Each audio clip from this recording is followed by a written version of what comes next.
You ever see someone at work you barely notice, then, out of nowhere, they do something that makes you question every snap judgment you've ever made? Yeah, that's what happened to all of us at Hallberg International. Let me tell you about the morning our whole company got a wake-up call, courtesy of Denise Atwater, a name hardly anybody knew before, but nobody would ever forget after. Oh, it's Monday, lobbies buzzing, heels, phones, people in a rush. Caffeine-fueled and half-awake.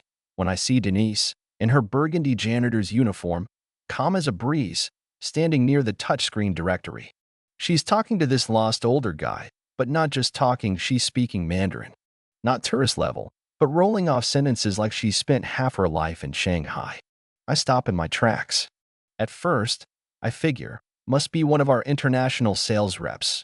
But no, it's Denise, the woman who cleans the conference rooms I'm always late getting out of.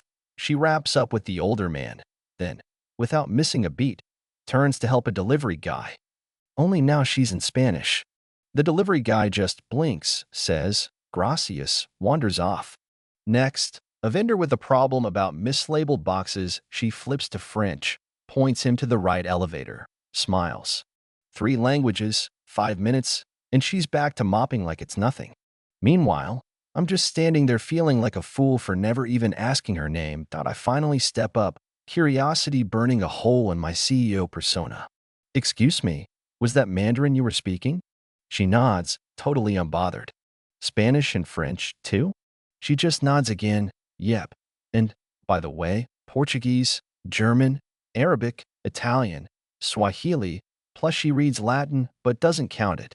That's 9, if you're counting." She says it flat, no brag, no apologies, just facts. I invite her to my office on the spot. She hesitates, like she's waiting for the other shoe to drop. In the elevator, she says, "I've worked here 13 years, never thought I'd be invited up." We both kind of laugh, but there's an ache in her voice. Up in my office, she sits, hands folded in her lap, eyes skimming the fancy map behind my desk, the espresso cups, the little photo of my daughters. I ask how she ended up here cleaning floors with a brain like hers. She doesn't sugarcoat it. "You got time for the truth?" she asks. I nod. She grew up in Ohio. Dad was a pipe fitter, Mom a nurse's aide. Both worked themselves raw to put her through school. She made it to grad school in linguistics. Then her mom got sick. She came home, took care of her, lost her dad to a stroke soon after, had a baby, got left behind, took whatever jobs she could, grocery stores, nursing homes, night shifts. Ended up here, pushing a cart, picking up extra hours so she could be there for her kid. But here's the kicker, she never stopped learning. She borrowed textbooks, listened to language tapes, read newspapers in every language she could get her hands on. "It's the only thing I do that makes me feel like I still matter," she says. That one hits me hard. You know what I mean? All this talent hiding in plain sight, and nobody thought to ask. Later that day, I'm supposed to run a meeting with the Sao Paulo office, only the translator bails last minute. I jog back downstairs, find Denise restocking the supply shelf, and ask for help. She's startled I came looking for her, but shrugs and says, "Portuguese? Yeah, I can do that." We walk up together. She steps into that boardroom and the whole vibe shifts. The Brazilian execs' faces light up, jokes fly, and Denise is not just translating. She's connecting people who didn't even know they needed her. Afterward, I ask if she's ever done this kind of work professionally. She shakes her head, never had the time or money for certifications. Her daughter needed her more. By the way, her daughter's 26 now, a nurse, paid for school herself, stubborn as her mama. They both smile and, for a second, it feels like just two people talking, no titles between us. That night, I sit in my car and wonder how much brilliance we've been overlooking while we're busy hunting talent overseas. Next morning, Denise gets called up again. She thinks she's in trouble, but no. This time, everyone seems to notice her. People look up, whisper, even smile politely. I tell her straight, I want her to be our cultural liaison, a brand new role, someone who can handle all our global visitors, vendors, and headaches. She hesitates. I don't have a degree. Doesn't matter. I tell her, she's got the real thing. And we both know it. Denise's promotion rocks the building. By lunch, everyone's buzzing. How'd the janitor land an executive gig? Some folks cheer, some grumble. There's always a few, right? Saying it's just PR, just checking a box. One even says, I've been here 2 years with a master's, and she was scrubbing urinals last week. Another shrugs, maybe she knows something we don't. Denise steps into her new office, a plain desk, a potted plant, but to her it's another planet. She asks to keep her old uniform, just as a reminder. That afternoon, she gets her first real test. Victor from International Ops drops a stack of Italian contracts and a vendor mess from Dubai on her desk, practically daring her to keep up. Think you can handle that? He asks. She stands, looks him in the eye, and says, give me a few hours. He walks out, unconvinced. By the end of the day, she's fixed it all, no drama, no showboating.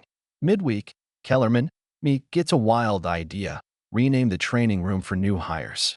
The Atwater Room. No big ceremony, just a plaque and a shift in the air.